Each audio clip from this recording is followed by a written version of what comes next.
Welcome to Everything's Not Black and White with your hosts, Lala and Brian. Hello, dear friends. Thank you for joining us for this amazing episode. We have a very special guest here with us. This lovely lady has been a great friend of mine for over a decade. When our wee pups were just wee pups, now they're grown and out into college. But, you know, the beautiful thing about when you make relationships, they last way beyond when you first begin them. So I'm very pleased and proud to say that we have my friend, Ms. Roni Morrow, here with us today. What's up, Roni? Hey. She's my friend too. So. Yeah, share. That's exactly right. Roni is also Brian's friend, so I will share her. But she's an amazing woman, amazing mother, amazing citizen of the world, and she's Mrs. Ohio, United States, 2005. What's up? Hey. I know. See, y'all, I have all kinds of cool friends. I got pageant friends, got queens, all kinds of things happening in my life. You know, but we have Roni here today because, you know, Roni is back in the pageant circuit, honey. We need to talk about that. Yes. And then we also want to talk about some charities and kind of issues that are near and dear to her heart. So, again, Roni, welcome to the Everything's Not Black and White podcast. Thank you. I am so honored to be here. Well, we're very happy to Excited to have you. Yes, absolutely. So, Roni, for our folks, tell us a little bit about yourself. First of all, you know, where you're from, you know, what got you into pageants and just some of that fun stuff. Sure. So I grew up in a very small town in Ohio, St. Clairsville, Ohio, very close to Wheeling, West Virginia. Oh, yeah. Yes. And my start in pageants actually came from a very strong competitive fire. I started baton twirling and dance at the age of 3. By the age of 9, I was begging my mother, begging her to allow me to do a pageant. All right. She wanted to hear none of it.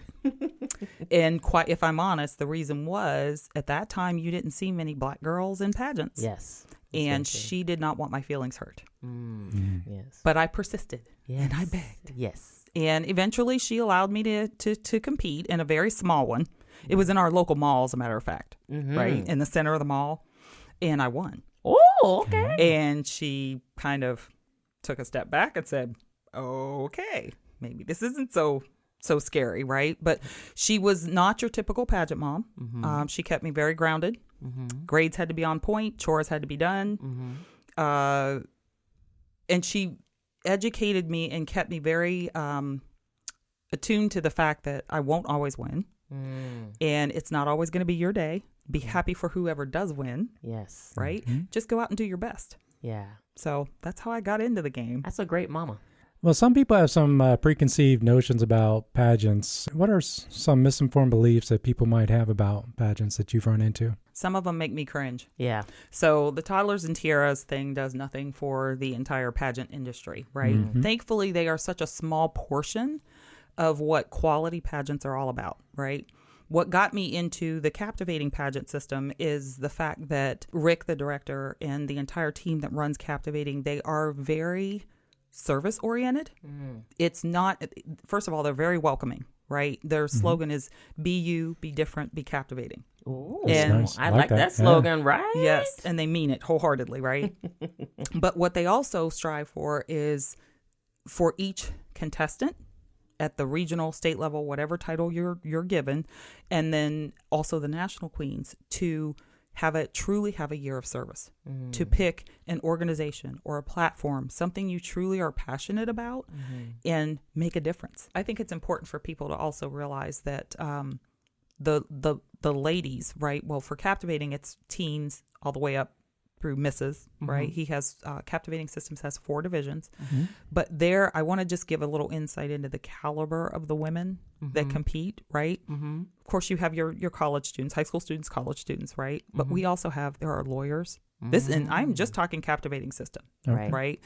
Lawyers, PhDs, medical professionals, right? Philanthropists. So these are the caliber of women that are coming to this system to do good. So when you actually were competing and you ran and won, Yeah, don't forget. I know, honey, that's the big part. I know. Won Mrs. Ohio, United States. Like, what did that do for you emotionally, for your confidence, for just how you felt about being in the world at that time?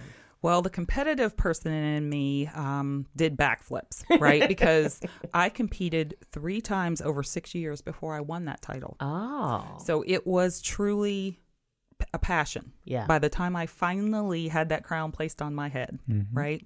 And I had a plan for, what I want. Of course, I had to go through nationals, right? Nationals were in Vegas against 51 other women. Ooh, no pressure.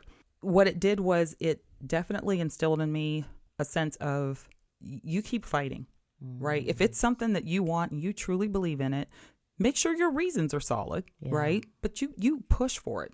Yeah. You don't give up. And so here we are now in 2022 and you're back. Oh, yeah.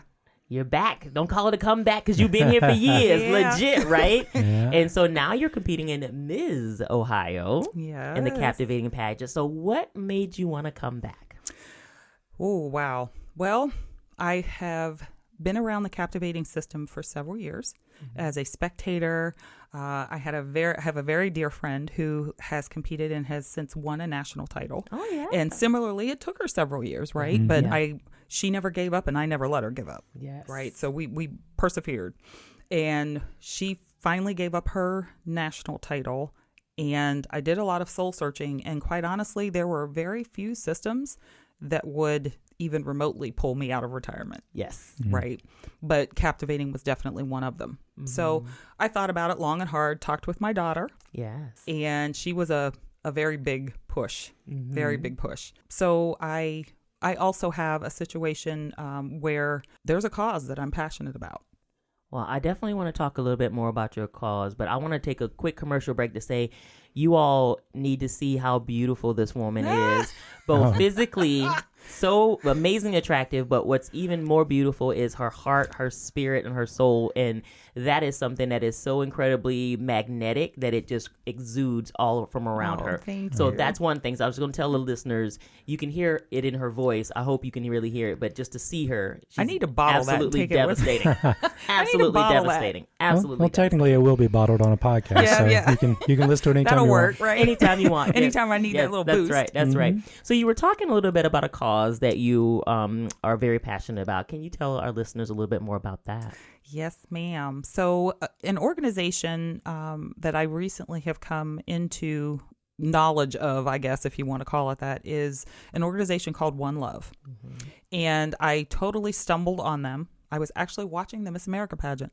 Oh, yeah. And one of the ad spots that came on was just a couple. There were no words spoken, but it showed different scenes of them interacting together. And it was very triggering for me. So it immediately caught my attention. I'm watching it. 1 minute they're happy. The next minute they're fighting. The next minute, he's yelling at her. Again, no words, just these interactions were so powerful. And at the end of it, it just said, "Do you know what love is?" And then it flashed their logo, One Love. I immediately jumped on my phone. I'm like, what is this? What I found out was this organization, it's a national organization. It was founded in 2000 and I want to say 12, but I may be wrong about that. Family by the name of the Love family. Their daughter was in college and sadly she broke up with a boyfriend she was dating. The family had no indication that anything was going wrong with this relationship. After the breakup, he broke into her apartment and killed her. Oh, my goodness. Come to find out, there was a lot of abuse going on in that relationship, but her family didn't know it. Her friends didn't know it because they didn't know the signs. They never knew what to look for. That struck a very personal chord with me. So I immediately reached out to the organization. And my first thought right off the bat was, I have found my cause. Well, you definitely said that it struck a chord in you. Can you tell us why? I am actually a survivor of a abusive relationship, a very long one, as a matter of fact. So long that, it's hard. It was a very, I guess I could call it a slow burn, right? Things would happen. You excuse them away. It goes on for years and years and years. And finally, I decided that I needed to change the situation. So made the decision to split and then still continued it was just so toxic for so many years, back and forth, on again, off again. And I finally, everybody has a rock bottom, right? Where you just, something happened, something said, whatever it may be, that just kind of slaps you upside the head and says, this is not where you're supposed to be. Yeah. And I had that moment. And when that happened for me, it was rather jarring because through the course of all of the relationship, there had been lots of counseling. Mm-hmm. And never once, including religious counseling. Mm-hmm. I mean, we had done it all. Mm-hmm. No one said to me, this is a toxic relationship. You really, it's not going to change. Right. Right. Right. Excuses made, apologies, we'll do better, the whole nine. Yeah. It was just a lot of my life. Right. Yeah. But I will say this, I have gone through a lot of healing, personal reflection, counseling on my own, which has been hugely helpful. There's a lot for me that's about teaching my daughter what not to accept, what's not healthy. Yeah. And that was one of the things, again, that drew me to the One Love organization, because their mission, so after their daughter's tragic death, I kind of stopped in the middle of that story. They founded this organization that is all about teaching. It's a national organization, and they teach people how to recognize an unhealthy relationship. There are actually signs, right? And there are signs of a healthy relationship. Their audience reaches as young as 10 years old. Wow. Now, which that's really scary. Yeah. And I know we've had conversations, right, about middle school children that we know that are near and dear to us, middle schoolers who have dealt with situations that we as parents could say, that's not healthy. Right. Absolutely. So, and what they do is they do a series of videos, workshops, right? Most of them are about an hour long. And they take them into high schools, middle schools, and colleges. And they teach these kids, right, through a series of videos and conversations, right? Yeah. Very casual. A lot of times there will be counselors involved, right? Because I am now trained as a facilitator. Well, I'm not a counselor. Right. Right. Right. I know how to go in and present the workshop. Right. But the high schools that I'm trying to get into, I plan to make sure that the counselors for the school are on hand. Absolutely. Because I won't be able to recognize things that they will see. Absolutely. Right. Watching the kids. But the whole goal is to get in front of these kids before Johnny starts messing around with Susie and just treating her any kind of way. We want Susie to know, oh no. Right. That's not right. cool. Right. Absolutely. I love the fact that you talk about that these workshops are happening at a very young age to keep people kind of understanding young what that looks like, because it's very, very easy for people to be involved in an abusive relationship. And sometimes I want to make sure we clarify, this is not necessarily a physically abusive relationship. Correct. This is emotional and mental, which, quote unquote, is harder to prove to people. Right. And so when people get involved, it's super easy to get in. Like, why do you think that is? I think it's exactly what you just said, because it's not physical. No one's physical. No one ever laid a hand on me. Never laid a hand on me. In a way, I kind of think that might have been easier, actually, right? A little bit more in your face. Yeah. There's no way you could deny that, right? When it is verbal, emotional, mental, it's mind games. Yes. It's mind games. It will make you think you're crazy. Yeah. Oh, yeah. Yeah. It's little comments that are made on the sly that you either kind of second guess it, or you excuse it away, or you just dismiss it, right? And then it'll happen again. Yeah. And it'll happen again. So it is such a slow build that I think a lot of times people just don't even realize what's going on is not healthy. Right. At all. Right. Absolutely. And like you said before, they feel like they've done something wrong. They're like, is it me?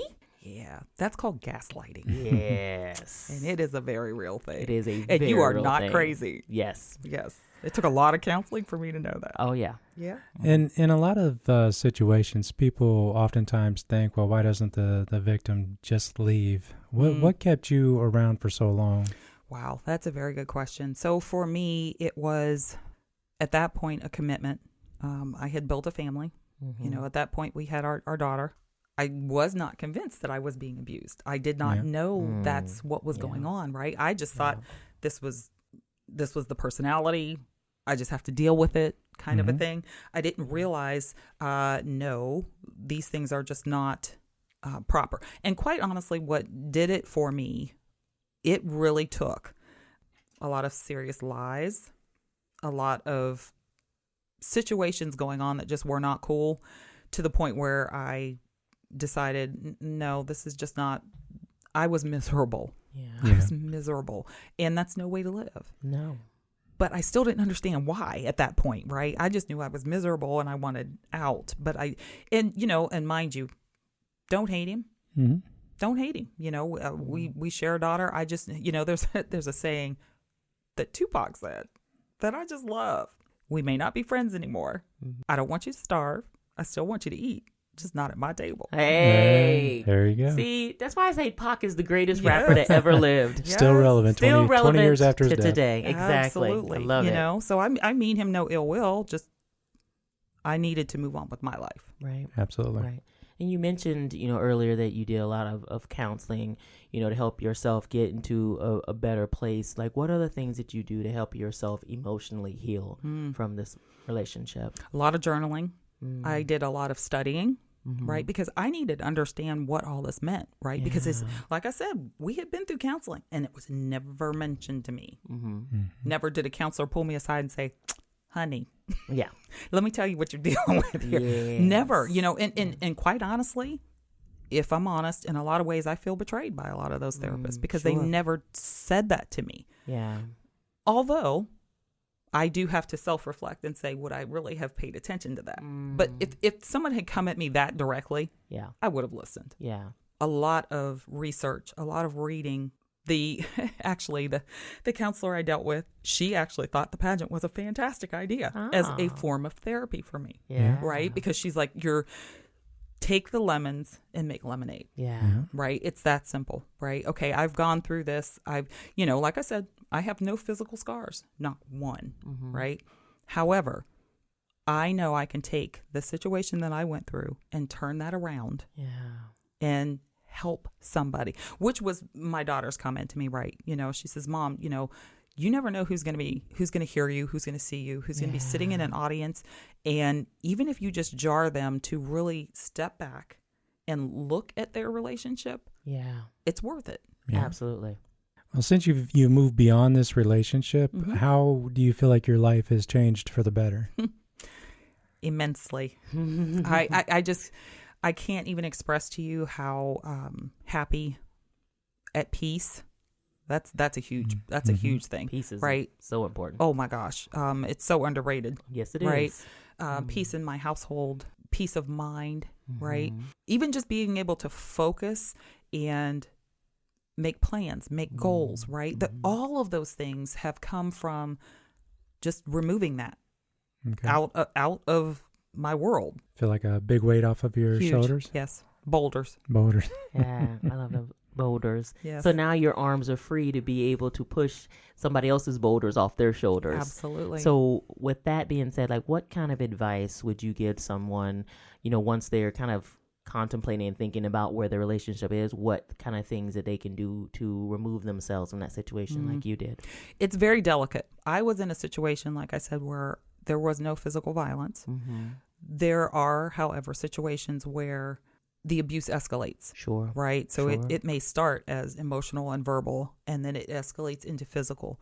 That's a whole different ballgame. Yeah. There are resources, which actually I will make sure that I have those for you, right? There's the National Domestic Hotline. There is even an Ohio Domestic Violence Group organization. There are ways that in each of those organizations, they have safety plans that you can work through, and you can keep it on your phone. The websites even have a safety feature. If you feel your abuser is going to come in the room, you can hit a key or something on your phone, and it'll completely remove the website off of your phone, so that you don't cause any tension, right? And you don't make anything worse. But so be very careful. is the biggest thing. You've Right. got to be careful. You've got to make sure you have a plan in place, especially if there are kids involved. Yeah. Right. You know, It makes it delicate. I mean, my daughter was 14 when I left. Yeah. You know, she was not a toddler, right? Right. If you've got small children, you need to get a network of friends and Yeah. family who you trust Yeah. to be able to help you. Yeah. So it's not as easy as just pick up and leave. Right. I'll say that, definitely not. Yeah. Yeah. I think a lot of people think that, and it's just not that simple. There's a statistic that on average, an abused person will leave 7 times before they leave for good. That makes a lot of sense. It's because it's also scary to go into the unknown. Yes. That's another thing, right? Very so much. you're dealing with fear on 2 levels. Yes. Yeah. Coming and going. Coming and going. That's Yes. exactly right. That's Absolutely. exactly right. Absolutely. So, Roni, if people want to get in touch with you, how can they do that? Oh, yes. So I am on Instagram at Ms. OH Captivating 22. And I am also on Facebook at Ms. Ohio Captivating 2022. And, you know, I'm posting regularly.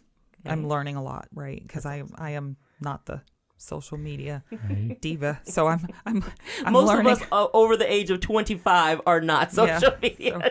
I'm learning. You're going to be the queen of the social media crown here. That's right. Yeah.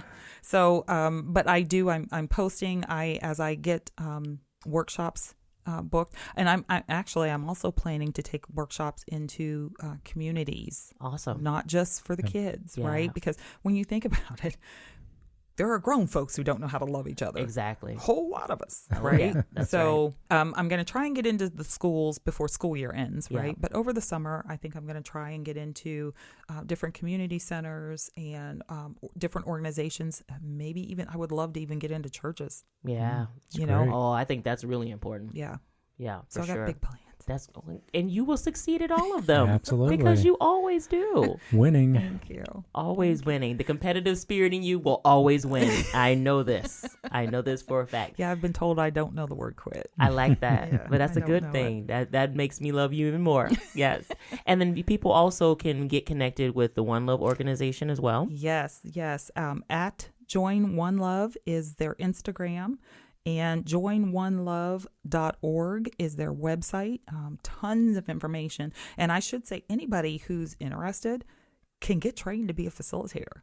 That's awesome. Right? I don't find that there are many in Ohio, which is kind of disappointing to me. Yeah. Which was even more motivation for me. But one person cannot hit all the schools, all the middle Absolutely schools, not. right? You know, we Right. need much more presence. And in talking with the national volunteer coordinator, I've had meetings with her. She's very excited to have some presence in Ohio. So we definitely Right. need more of that. Well, we love and appreciate you so much, Roni, for being here and for sharing your story and being so open and willing to help other people. And we already know we will be rooting you on. Absolutely. Ms. Ohio Captivating. September.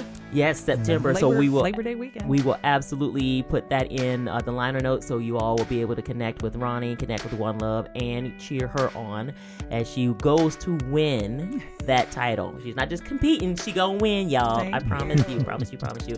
And Brian, if people want to get in touch with us, how do they do that? It's a great question. They can get in touch with us at embwpodcast@gmail.com, or they can hit us up on Facebook. Meta is what they call it now. That's what they tell me. And give us a like and follow there for any updated videos or podcast. Awesome. Roni, thank you again for sharing your time and space with us. You are amazing, and we love you. Thank you. Yes, Thank we appreciate you being here. It's been a wonderful show having you. And our hearts and minds are with Ukraine right now Yes. and the people in Russia who do not want this war. So thank you very much for being here. Absolutely. We'll see y'all later. See you. Bye-bye.